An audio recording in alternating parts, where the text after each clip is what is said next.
Hello my friends and welcome to this tutorial and guide for the Cinco de Mayo tournament, and I'm going to go through this as I do before every tournament. I'm going to go through how the tournament structure works in the game of Golf Clash. So we're having a new tournament that starts the 30th of April, which is on Monday. It starts with a qualifying round and we are going to play some holes that is mixed up by 4 different tours. So it's tour 4, tour 6, tour 9 and tour 11. But I'm going to go through that here. Also check out the video guides that are out. The text guides will be out later on. If you do want to get the text guides before everybody else, check out patreon.com/thegolfclashtommy and sign up for that package. Okay, so let's start. We do have 3 qualifying rounds, as we do in every tournament. We start off with qualifying 1, as you can see, the Q1, and that starts on Monday. So we in the qualifying round we do play 9 holes, and top 50% of the bracket go through to the next round. So there is 20 people in the bracket, top 10 go through to the next round. If you don't go through in Q1, then you go to Q2, which is played on Tuesday, and that is the same structure there. Top 50% goes through to the next round. If we come to that you don't qualify on Q2 either, then you can try on Wednesday for qualifying day number 3. If you do not manage to qualify from qualifying day 3, then you will be out. If you in that way are able to go through any of the qualifying rounds, then you go through to the opening round, and then you are going to need to play your best game, because you're playing 18 holes and you are playing together with 99 other people in one bracket, which is 100 players. Top 50% there will go through to the next round, which is the weekend round. And the weekend round, it's also 18 holes and and everybody in the bracket, so all 100 players will be receiving a prize chest for their participation. Of course, the higher position you get in the tournament, the more goodies you will get in your prize chest. So also there is some tiebreakers to work with, and I'm going to take that in the end of the tournament. I'm going to show you here on screen, so you will get some understanding about, okay, I have the same score as my opponent, but my opponent won over me, or I won over my opponent. How does that work? We're going to take that in the end. So first of all, scoring. Scoring is based on shots taken. The fewer shots you complete your matches in, the higher you will rank. So as you can see on the example here, Tiffany gets -6 of the 9 holes. Seb gets -5 of the 9 holes. Then Tiffany will be on top, as she has a better score. Shootouts in tournaments do not count towards your score. So as you can see on my tournament stream, I usually forfeit my shootouts because I don't want to spend the time on it. But I say it's totally up to each and every one. The shootouts is a very good way to sample some extra coins as well, or improve your win percentage in the game. Prizes, win prizes of chests, coins and balls. Prizes are awarded to players who reach the weekend round. Enter a higher level to win the biggest prizes. As I said from the beginning, everybody, also like top 100 in your weekend round bracket, will be getting a prize chest. And then you maybe wonder, but there will be more than 100 people playing in the weekend round. Yes, there will be, but every bracket will be having 100 people, so that just means that we will have way more weekend rounds bracket. Here you can see we're going to start with rookie. Entry fee is 10,000 coins. Fee per game is 1,000.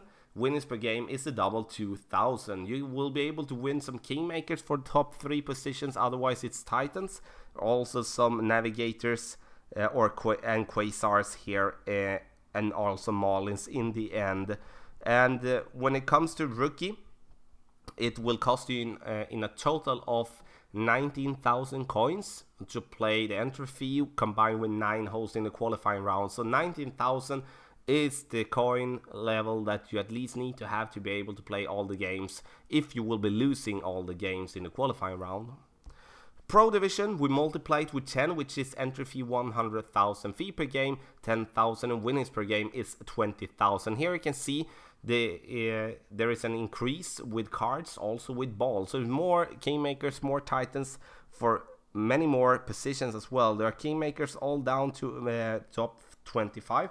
Then we do have some katanas combined with some navigators here in the end.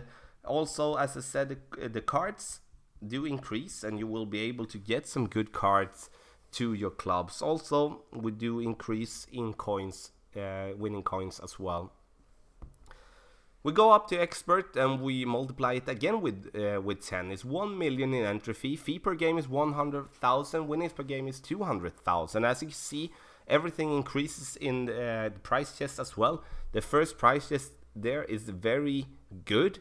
So you get a lot of balls, a lot of coins, and also a lot of cards. So, and as you can see, they're kingmakers, then titans, all the way down to top 100. Then last but not least, then we do have masters, and then you have an entry fee of 10 million coins. Fee per game is 1 million, winnings per game is 2 million. And as you can see, the prize chests here are absolutely amazing, with a lot of kingmakers combined with berserkers. And the berserkers is very important when it comes to the tournament, as it allows you to use the wind and reach maybe or almost to the green on some par 5s even.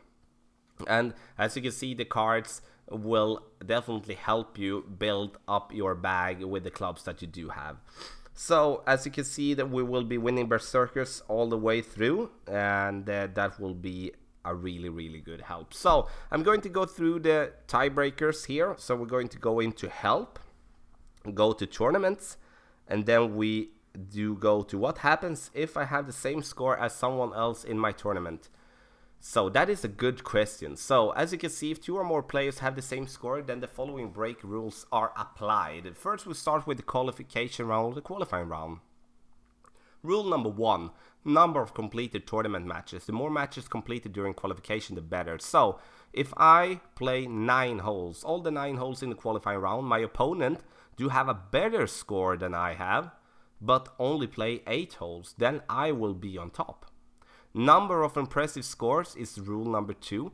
So if me and my opponent do have -8, for an example, both of us, then we will compare the number of albatrosses, then eagles, then birdies, and then pars that each player scored in the qualifying round.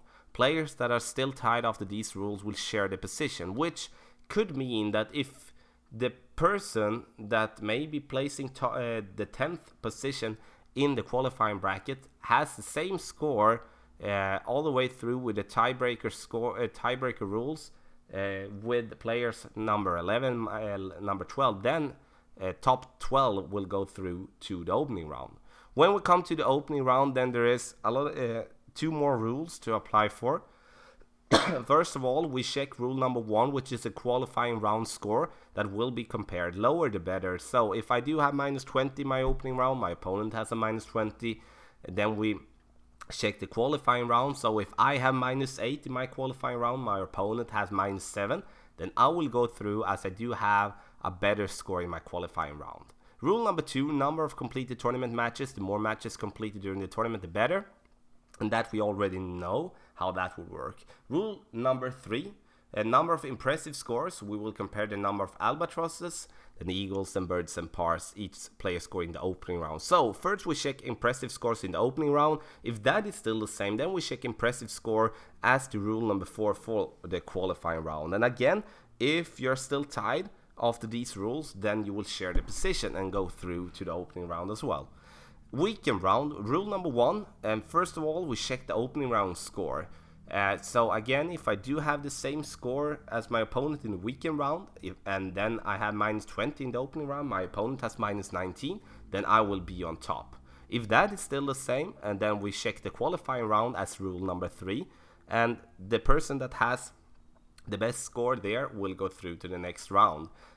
If that is still the same, then we first check impressive scores, albatrosses, then eagles, then birdies, then pars in weekend round. Then rule 5 for opening round, then rule 6 for qualifying round. And if we have all rules here, like the 6 rules, the same, then we will share the position and we will get the same prize chest. So My friends, this was a little bit of a walkthrough for the Cinco de Mayo tournament that starts the 30th of April here in the game of Golf Clash. If you do have any questions, please make a comment in the comment section below and I will be happy to answer you there. And otherwise, I hope you will check out some of the streams that will be live here during the tournament week. And I also want to wish you the best of luck to yourself and your own game in the Cinco de Mayo tournament.